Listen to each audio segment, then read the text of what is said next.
Welcome back to Cheddar News Wrap. Now, our next guest says, quote, "No one should have a money problem, especially not you." And after climbing out of $187,000 in debt and coming out on the other side as a business leader and financial coach, she now devotes her life to help others navigate their own financial struggles, all while living their happiest life.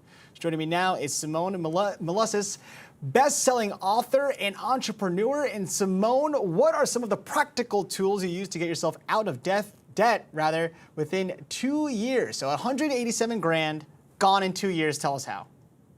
Yeah, well, it might be a little bit like death as well, because most people create their debt like that.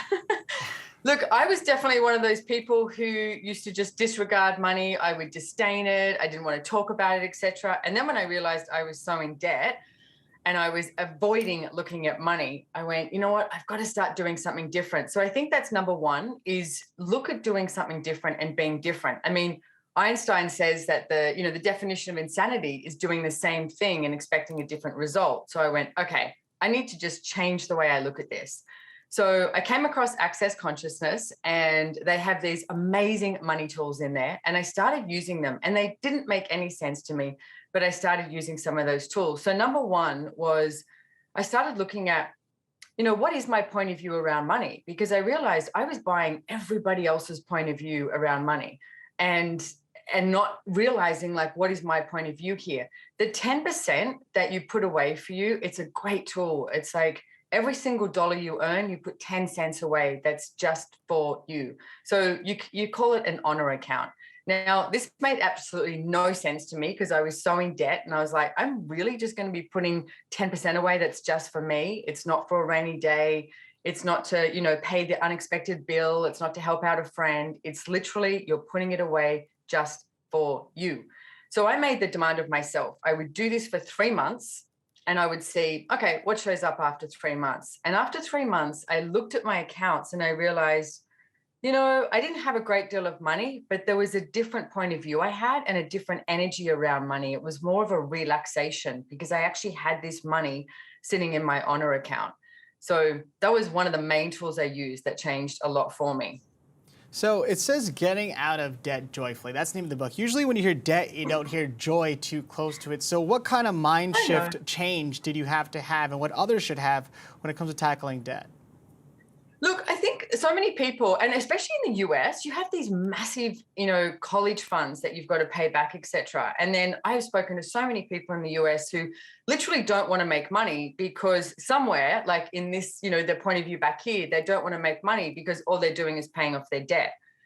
So I looked at this and went, well, what if it could be joyful? And you still have to live. That is a really, really key piece here. You still have to live.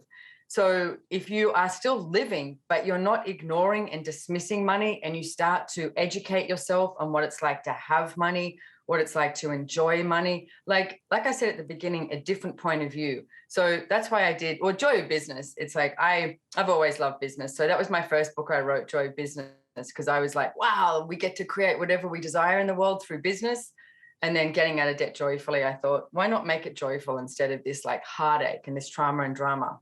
So does this really come down to mind over matter when it comes to tackling your debt? You really do have to have a shift in your mentality, not just take the action. What would you recommend? Yeah, look, I think it's really important, Ken, to have that. It's because every single thing you say and everything you think, you literally create your reality.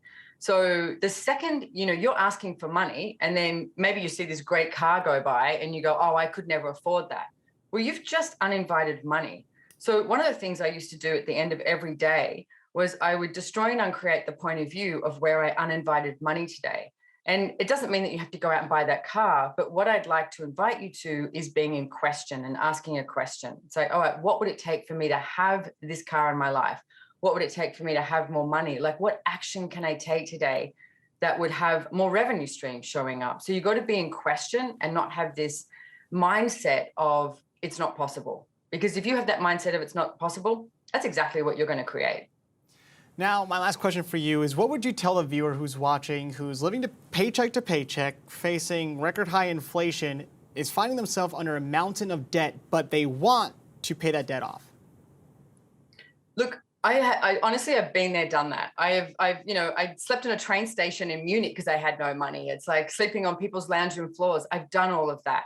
And in truth, you really have to wake up each day and go, okay, today is the day that I'm changing my point of view. And like I mentioned before, what action can I take? Because there's a lot of people who talk about, oh, I wish I had this, wish I had that. But unless you take some action, it's not going to show up. And you are the one that gets to choose your reality. You are the one that gets to create your financial reality. It's nobody else. It's your choice. So start choosing something different today. I love that. Simone Milasas, you are a fantastic best-selling author and entrepreneur. I'm glad you got out of that debt. We all could use that right now. Me too. We appreciate your time.